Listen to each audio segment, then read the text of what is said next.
Napanood ko yung video ni Makagago patungkol kay Wamos at nagrebat si Wamos. So ngayon gagawin natin ang commentary yung video ni Wamos. Ayan, ang tanong ko lang naman gaano ba kahirap suportahan yung mga business ng Pilipinas?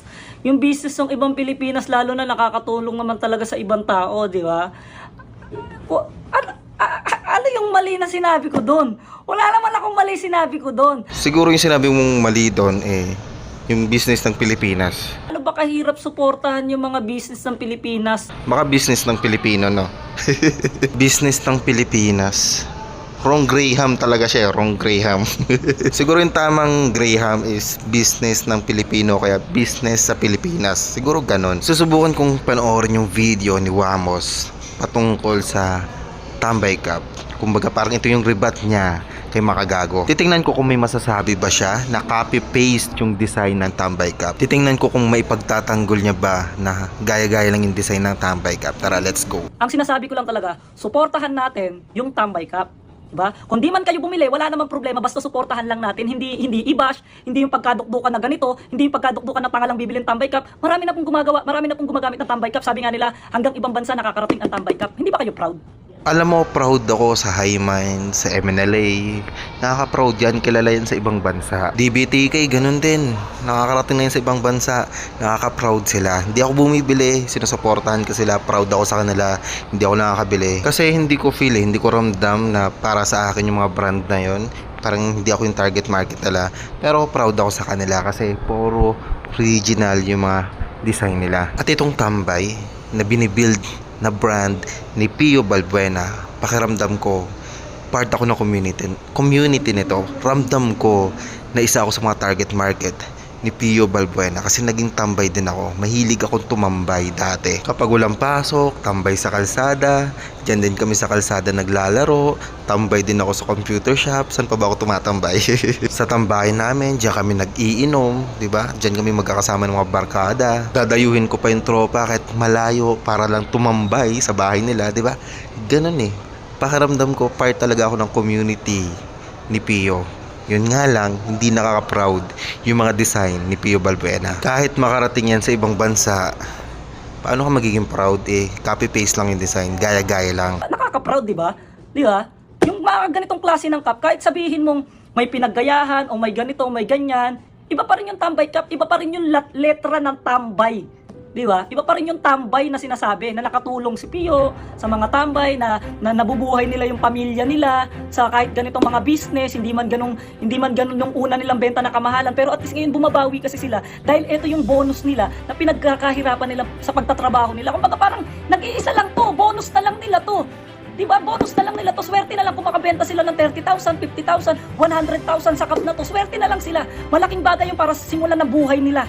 Yan, na makapag-business pa sila bukod dito sa Tambay Cup, makapag-business pa sila ng kung ano-ano dyan na makatulong sa sarili nilang pamilya.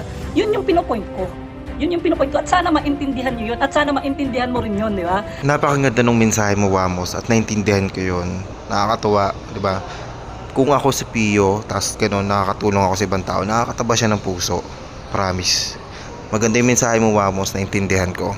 Ang kaso nga lang, kung halimbawa ako, si Pio, halimbawa, yung fame ni Pio, ka-level ko na rin, sikat na rin ako, nasa akin lahat ng resources, nasa akin na yung mga designer, hindi ako papayag na yung cup na ibebenta ko ay may kamuka. Ang gusto ko, original. Magbabayad ako ng sobrang laki, sobrang mahal, maka-produce lang kami ng original design. Alam mo, mas masarap magkaroon ng original design, original concept, original idea. Saka yung word na tambay, sa atin lang yan eh. Ang ganda ng word na tambay at ang hirap niya gawa ng branding. Alam mo kung bakit? Kasi tambay, ang pangit ang imahe ng tambay, di ba? Nakatambay ka lang, wala kang ginagawa, walang trabaho. Nakaka-proud lang din isipin, no, na from tambay, tas naging mayaman ka, naging successful ka. Yung mga ganitong klase ng cup, kahit sabihin mong may pinaggayahan o may ganito o may ganyan, iba pa rin yung Tambay Cup, iba pa rin yung letra ng tambay. Di ba? Iba pa rin yung tambay na sinasabi na nakatulong si Pio. Ayun na sana yung maganda doon. Original yung word na tambay. Okay, sana to. May chance to na sumikat sa ibang bansa. May chance to na lumaganap sa ibang bansa. Pero paano kung ganito? Gaya-gaya, kopya-kopya. Ganyan siya nagsimula. Ganyan yung history. Ganyan yung origin na nagsimula sa panggagaya. Yun lang naman yung kailangan ko eh. support sa mga kapwa natin Pilipino, sa mga business, mapalaki, mapaliit yan. Suportahan natin yan. Hindi yung kailangan natin siraan para sumikat tayo, para gumanto tayo, para gumanyan tayo. Mas nakaka-proud kung mas maganda pa yung sasabihin nyo sa mga nagbibisa sa mga ganito. Mas nakaka-proud yun. Wamos, ano ba? Ano ba dapat sabihin ko? Original yung design. Original yung design ng Tambay Cup. Sobrang original, okay? Hindi ko siya sinasara. Ano ba dapat, anong pang magandang sabihin sa Tambay Cup? Original mag-isip si Pio Balbuena. Wow, ganda. Suportahan. Alam mo, Wamos, nagbibigay kami ng kritisismo kay Pio sa Tambay Cup para mag-improve, okay? Hindi para siraan. Tinutulungan nga namin, di ba?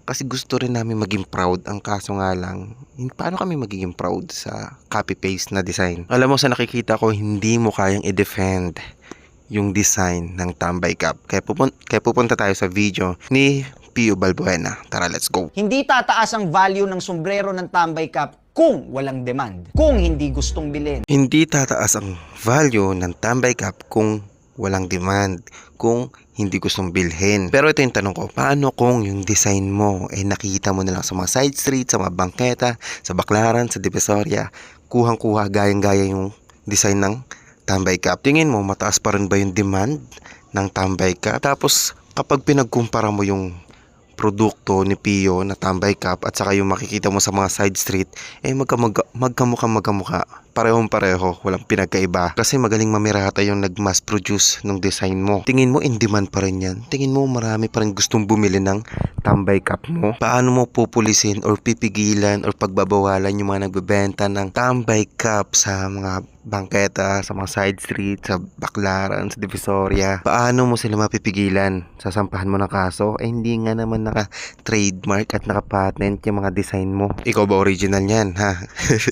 Original design mo ba yan, Pio? Kapag na-mass produce yan, kawawa yung mga reseller mo na nag-expect na tataas yung value ng Tambay Cup. Pagkakitaan to, ang trabaho ko o ang trabaho namin naman dito sa opisina ay paputukin yung brand at para mas maging kilala pa. Yun ang trabaho ko at ang trabaho namin. Bakit kailangan mas maging kilala pa po yung brand ng Tambay? Para mapadali yung pagbebenta ng mga resellers. Kailangan nila ng pagkakakitaan. May kanya-kanya kaming mga role na dapat gampanan at ang akin ay kailangan hindi ko rin sila pabayaan. Hindi mo sila papabayaan pero pinabayaan mo yung brand, yung mga design, walang trademark, walang patent. So, nagagawa mong pasikating yung Tambay Cup. So, maraming gustong taong bumili. So, yung mga reseller, ibebenta nila ng mas mahal. Kasi ang reason nila, maraming taong gustong bumili niyan, maraming taong gustong bumili ng mas mahal niyan, binibenta ko na sa'yo ng mas mura, pero ayaw mo pa rin bilhin. I-reason out nung reseller na 150k yan binibenta ni sa akin 25k lang, hindi mo pa mabili. O kaya sasabihin ng isang reseller na 300k binibenta tong gantong model, tong gantong version. Tapos ibibenta ko sa'yo 50k na nga lang, mura na. Patay mo pa rin bilhin. Paano kung sagutin nung bumibili na, 150 nga lang yan sa Baclaran eh. Dun sa bangketa, 150 lang yan. Magkamukha. Ang difference lang, hindi naka-box. Doon na lang ako bibili sa Baclaran, okay? Para makatipid ako. Yung 25k, yung 50k, bibili ko na lang ng ibang gamit yan. Dadown ko na lang yung sa motor, okay? Bibili ko ng refo kaya aircon. Okay lang na hindi ko mabili yung original na Tambay kay Pio. Kasi hindi ko naman makita yung difference eh. Yung nasa Baclaran, kamukha pa rin naman talaga siya eh. Parehong pareho. As in, kopyang-kopya siya. Hindi ko na malaman kung alin doon yung original. Ang makikita ko na lang na difference, syempre, may box yung binibenta mo, may certification. Pero hindi ko naman susutin sa ulo yung box, di ba? Hindi ko rin ilalagay sa ulo yung certification. Ano na, kamusta na Pio Balbuena? Totoo ba talagang inaalagaan mo yung mga reseller mo? Paano kung bumagsak na yung value niyan? Paano kung nawala na yung demand? Paano kung wala na yung mga taong gustong bumili niyan? Totoo ba talagang inaalagaan mo yung mga reseller? Ang netong version 17, itong V17 ay original design namin ng Tambay. At meron pa akong ipapakita sa inyo na isa pang original design na ginawa rin ng Tambay. Ang Tambay Cup Corduroy. Ito yung official T logo ng Tambay. Ayan. Itong dad hat na to. Yan, original design yan. At yung quality niyan, may naka-emboss din na Tambay logo. Alam mo ba, Pio Balbuena, nag-chat sa akin si Lucifer, nahihiya daw siya sa'yo. Siya na daw yung nahihiya, hindi niya na daw kayang tanggapin ka pa sa impyerno. Baka mapalitan mo siya.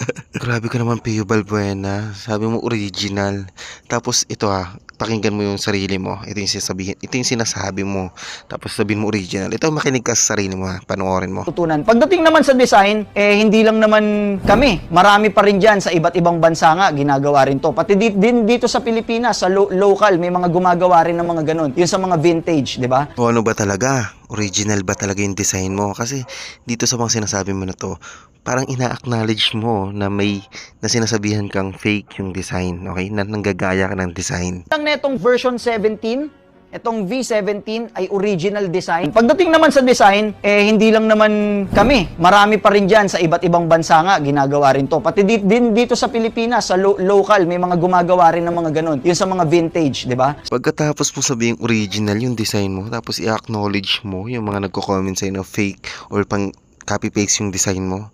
Ano ba talaga? Naguguluhan na rin ako. Kung original yung design mo, hindi mo na sasabihin ito, hindi mo na i-defend, hindi mo na sasabihin ito Pagdating naman sa design, hindi lang naman kami. Marami pa rin dyan sa iba't ibang bansa nga, ginagawa rin to. Pati din dito sa Pilipinas, sa local, may Pati din dito sa lalo. Nabubulol-bulol ka na mag-explain. Ang hirap i-defend, no? Ang hirap gawa ng reasoning, no?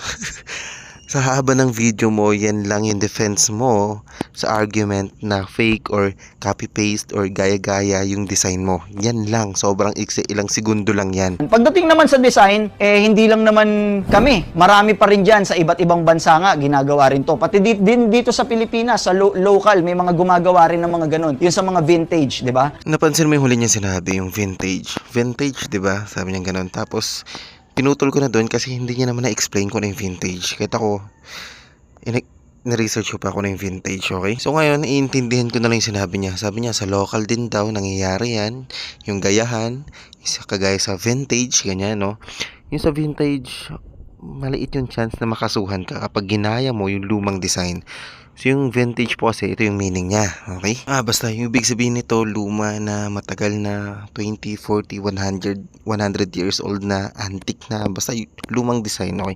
I mean, pag si design, ang usapang design, ito yung meaning niya. Ito yung meaning niya sa style pala. Usapang style, yan yung meaning niya. Kung makikita mo dyan, 20 to 100 years. Kung may plano kang gayahin or kopyahin yung isang lumang design or vintage fashion design, kung may plano kang gayahin yan, maliit yung chance na makasuhan ka.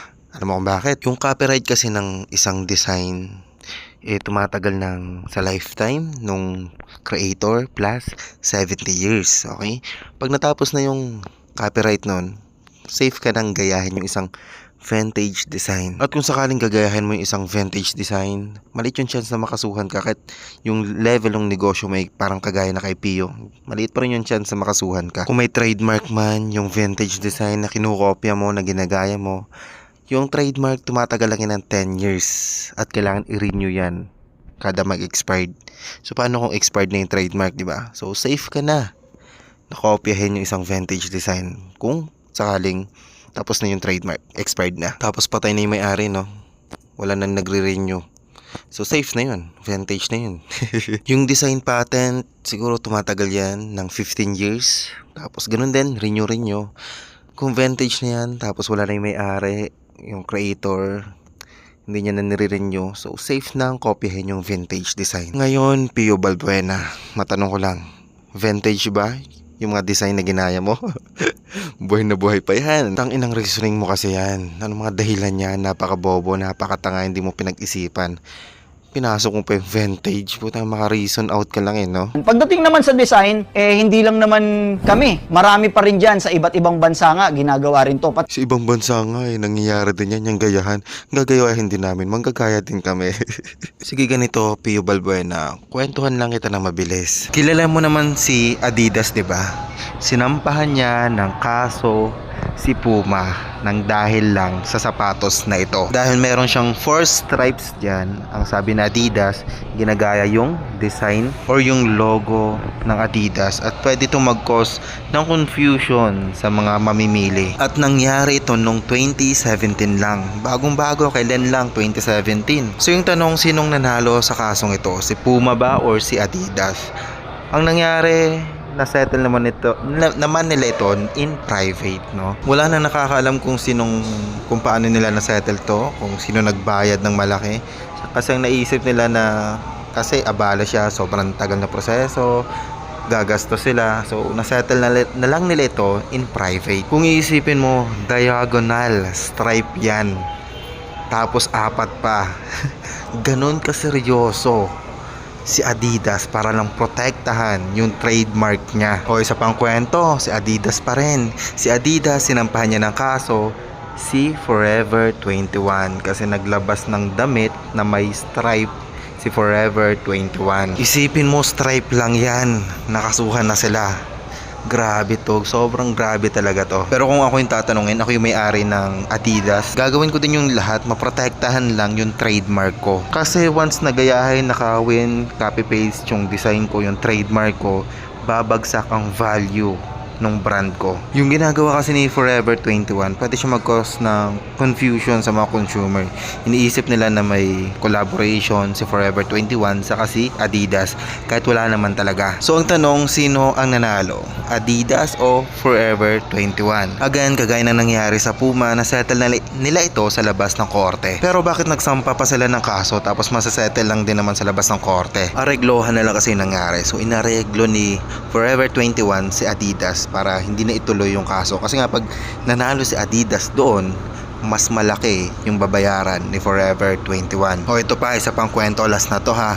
Si Adidas versus Skechers. Noong 2019 lang po ito nangyari ha.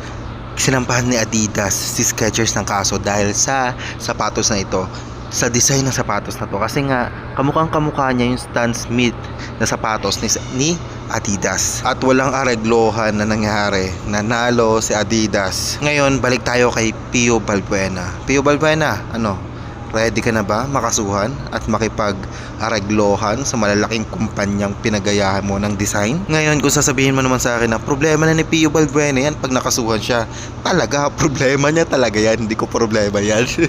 Content creator po ako. Nagbibigay lang ako ng kritisismo, ng commentary. Kapag pinanood mo ng kompleto yung video ni Pio Balbuena, mapapansin mo na 2% lang yung nasabi niya dyan sa pag-defend na copy-paste lang yung design ng Tambay Cup. Tapos yung 98% parang puro kwento na lang na ganito kami ng Tambay Cup, ito yung nagagawa ng Tambay Cup, nakakatulong kami sa mga tambay. Yun yung gusto niya iparating, na yung Tambay Cup ay nakakatulong sa mga tambay. At dahil dyan, ang gusto niya iparating, dahil nakakatulong ang Tambay Cup sa mga tambay, ay wag nyo silang i-bash, wag nyo silang i-hate. Kasi nga nakakatulong sila. Ikaw ba, nakakatulong ka? Anong nagawa mo?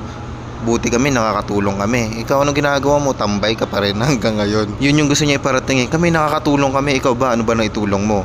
Ha? Pio Balbuena, yung argument kasi sa comment section, yung mga hate comment, yung mga pambabash, ang makikita mo dyan at mababasa more on sa design, copy-paste yung design, saka sa presyo. Sa presyo, wala akong problema dyan. Ang galing nga ng diskarte nyo no? Pagpo-post si Gasol, si Boss P, na 150k niya daw to nabili. Tapos ngayon, magpapabidding siya. Ang galing, ang talino. Ang galing ng diskarte nyo na pag-manipulate or paggawa ng fake na demand. Diba? Nagpapanggap lang naman kayo na 150k yan, na 300k. Nagpapanggap lang kayo. Alam ko, naiintindihan ko yan. Discarding ganyan. Again, ulitin ko, kapag nakita ng mga buyer na umaabot na pala ng 300k yan, tapos nakakita sila ng isang reseller na binibenta niya lang ng 10k, doon sila bibili.